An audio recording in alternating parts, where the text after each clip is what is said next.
ಇತ್ತೀಚೆಗೆ ಕರ್ನಾಟಕ ಸರ್ಕಾರದ ಮಾನ್ಯ ಮುಖ್ಯಮಂತ್ರಿಗಳು ಬಜೆಟನ್ನು ಘೋಷಣೆ ಮಾಡಿದರು. ಅದರಲ್ಲಿ ಒಂದು ಎದ್ದು ಕಾಣುವಂಥದ್ದು ಲೋಪ ಅಂತಂದರೆ, ಕಾಂಗ್ರೆಸ್ ಸರ್ಕಾರ 100 ರಾಮ ಮಂದಿರಗಳಿಗೆ 100 ಕೋಟಿ ರೂಪಾಯಿಯ ಅನುದಾನ ಕೊಟ್ಟು 100 ರಾಮ ಮಂದಿರಗಳನ್ನು ನಾವು ಅಭಿವೃದ್ಧಿ ಮಾಡ್ತೀವಿ ಅಂತೇಳಿ ಘೋಷಣೆ ಮಾಡಿದರು. ಆದರೆ ಬಜೆಟ್ನಲ್ಲಿ ಒಂದೇ ಒಂದು ರೂಪಾಯಿಯನ್ನು ಘೋಷಣೆ ಮಾಡಲಿಲ್ಲ. ಅಂದರೆ ಇದನ್ನು ಬರೀ ತೋರಿಕೆಗೆ, ಹಿಂದೂಗಳನ್ನು ಪ್ಲೀಸ್ ಮಾಡೋ ಸಲುವಾಗಿ ನೀವು ರಾಮ ಮಂದಿರದ ಘೋಷಣೆಯನ್ನು ಅಷ್ಟೇ ಮಾಡಿದರೆ ವಿನಃ ಅದಕ್ಕೆ 1 ರೂಪಾಯಿ ಇಡದೆ ಅಪರಾಧವನ್ನು, ತಪ್ಪನ್ನು ಮಾಡಿದಿರಿ ಅಂತನ್ನುವಂಥದ್ದು ಎದ್ದು ಕಾಣಿಸುತ್ತೆ. ಇದನ್ನು ನಾನು ಖಂಡಿಸ್ತಾ ಇದ್ದೀನಿ, ವಿರೋಧಿಸ್ತಾ ಇದ್ದೀನಿ.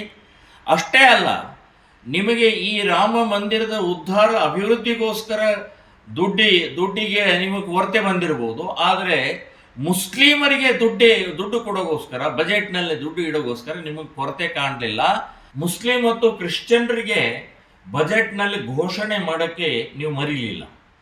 200 ರೂಪಾಯಿ ಕ್ರಿಶ್ಚಿಯನ್ರ ಅಭಿವೃದ್ಧಿಗೋಸ್ಕರ ಇಟ್ಟಿದ್ದೀರಿ. 100 ಕೋಟಿ ರೂಪಾಯಿ ವಕ್ಫ್ ಬೋರ್ಡಿಗೆ ನೀವು ಇಟ್ಟಿದ್ದೀರಿ. 10 ಕೋಟಿ ರೂಪಾಯಿ ಮಹಿಳಾ ಸ್ವಸಹಾಯ ಸಂಘಕ್ಕೆ ಇಟ್ಟಿದ್ದೀರಿ. ಮತ್ತು 10 ಕೋಟಿ ರೂಪಾಯಿ ಮಂಗಳೂರಿನ ಹಜ್ ಭವನಕ್ಕೆ ನೀವು ಡಿಕ್ಲೇರ್ ಮಾಡಿದ್ದೀರಿ. ರಾಮ ಮಂದಿರ ನೆನಪಾಗಲಿಲ್ಲ. ಆ ರಾಮನ ನೆನಪಾಗಲಿಲ್ಲ ನಿಮಗೆ ಈಗಲ್ಲ, ಈಗ ಪ್ರಾರಂಭದಿಂದಲೂ ನೀವು ರಾಮನನ್ನು ದೂರ ಮಾಡ್ತಾನೆ ಬಂದಿದ್ದೀರಿ. ಸೊ ಇದು ಒಂದು ಜ್ವಲಂತ ಉದಾಹರಣೆ ಅಂತನ್ನುವಂಥದ್ದು ಹೇಳ್ತೀನಿ. ಇದನ್ನು ನೀವು ಹಿಂದೂ ವಿರೋಧಿ ಅಂತನ್ನುವಂಥ ಸ್ಪಷ್ಟವಾಗಿ ಕಾಣಿಸುತ್ತೆ.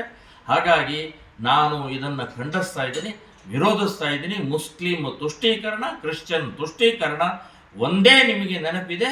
ಸೊ ಅವರಿಂದನೇ ಗೆದ್ದಿದ್ದೀವಿ ಅಂತನ್ನುವಂಥ ಅಹಂಕಾರದಿಂದ ಹೊರಟಿದ್ದಾರಲ್ಲ, ಮುಂದಿನ ಲೋಕಸಭಾ ಚುನಾವಣೆಯಲ್ಲಿ ಹಿಂದೂಗಳು ಉತ್ತರ ಕೊಡ್ತಾರೆ, ರಾಮ ಭಕ್ತರು ಉತ್ತರ ಕೊಡ್ತಾರೆ ಅಂತನ್ನುವಂಥದ್ದು ಹೇಳ್ತೀನಿ.